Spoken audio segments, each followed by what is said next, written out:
Hey guys, wanted to drop in on this World Mental Health Day and do a check-in and share a couple of the practices that I do for my own mental health. Um, Something that I thought about today that I got in a little bit of a mood. I went to take a shower and uh, this leg and physical therapy, and then going through radiation and chemotherapy and uh, the surgery. It's a lot. It really is a lot, and I don't want to sugarcoat it at all, but it's something that I have to work on every single day. But I have some mechanisms, some coping mechanisms that I use that really help me out in my experience. So again, back to the story that today I'm going to go take a shower, and physical therapy is going great. I'm gaining a lot of strength. There's a lot of things that are going on that are positive, and it really only takes one thing to kind of slip you into a negative mindset. And today it's when I don't have a shoe on, or I don't have my orthotic on, or I don't have my knee brace on. It reminds me just how unstable I am physically whenever I'm walking. When I have all my braces on, I can get around pretty well. There's some movements that I still struggle with, and it gets frustrating. And you want to, at least I want to speed that up. I want to get back on my feet. I want to take these braces off. I want to do all these things. But there's something that I read the other day, and I think I made a post about it. It's living life on life's terms, and sometimes when it comes to your mental health and emotions, you have to do the same thing. And you have to meet yourself where you're at, and that may be a pretty dark space. That might be like the darkest space of the week. And but you have to recognize that you're in that space first, and then try to create some space between yourself and the emotion. You are not your emotions. Your emotions are separate. The emotions are like the tide that comes in. When the tide comes in and the tide comes back out, you can't stop the tide. All you can do is witness it and create some space. So when you're on the beach and this tide starts coming in, what do? You grab your chair and you pull it back a little bit. You don't leave the beach. You don't go away because the tide's coming in.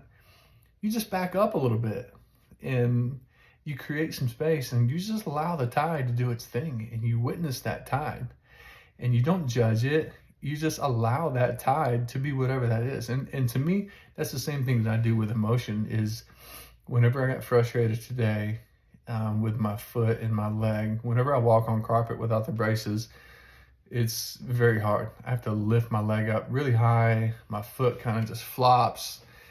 It's not a fun sight, and it becomes frustrating because I was just walking with all the braces on, and you don't have the braces on, you can't walk, and you trip and you fall.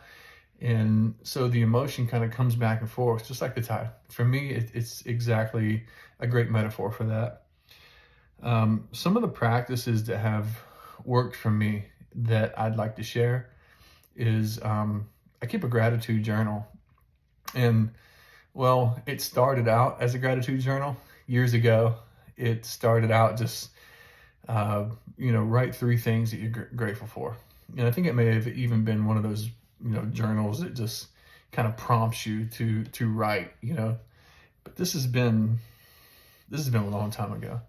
Since then, I've kind of moved on to just like a composition notebook, and I'll write the date. The first thing I'll write in that day is kind of a prayer.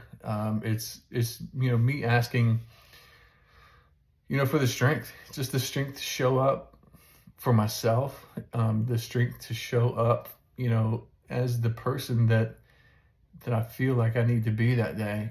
The strength to shed some of this old skin, of just years of collecting bad habits or habits or whatever they may be, good or bad habits. But if it's not serving me, I think that I pray to shed that, just to get rid of it. Um, the second thing I do is I write affirmations.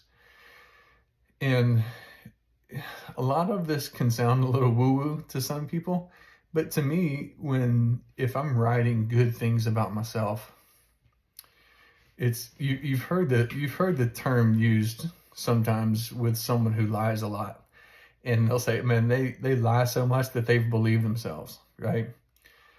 And I think on the flip side of that, an affirmation is something that you tell yourself that you believe it, so one of the things that I write every day, and this is going to be me just letting you know that nobody else has ever looked inside my journals or read them, but if you did, you would see that every single day I write that I'm cancer free. I write that that I'm a good father.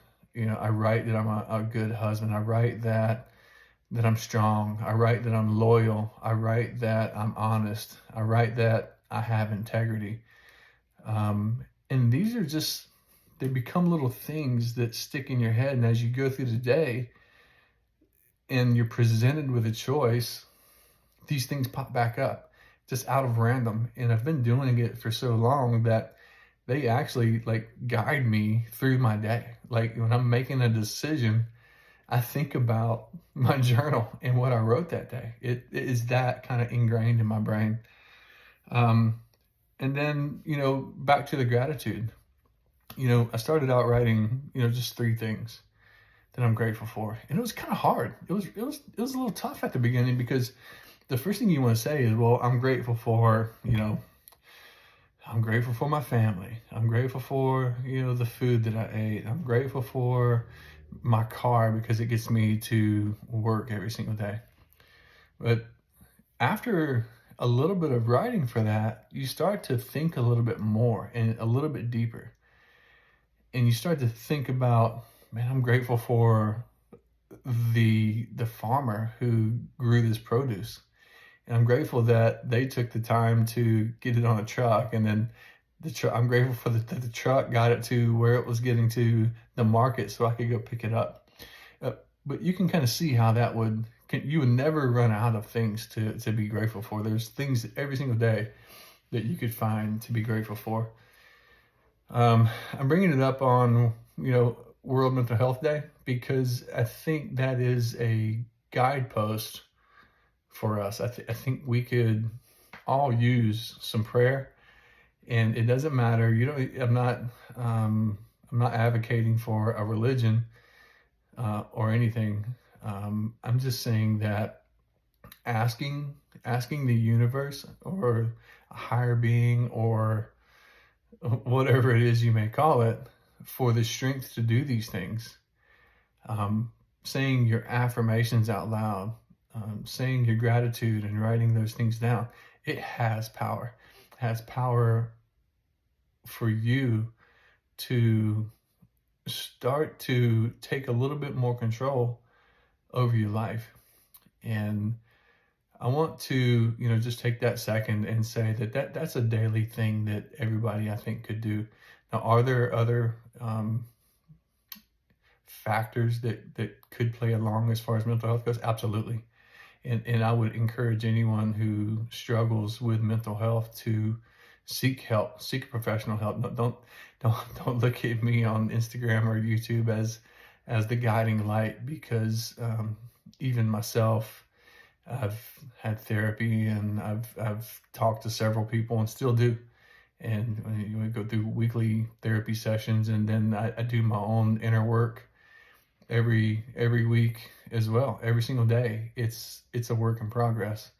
I do think it's the one thing that ties us all together is, I guess, our consciousness. Our mental health affects everybody around us, your coworkers, your family, children, mother, father, whoever you have around. Your own personal mental health affects them, and theirs affects you. So anything that we can do to invest in bettering our mental health is an investment in the collective's mental health. So I would encourage you to, find your space. Maybe you could use some of these practices, gratitude, affirmations, praying, to help guide you and find the place where you need to be at. I'm sending you all the blessings. Thank you guys, and I hope you guys stay safe.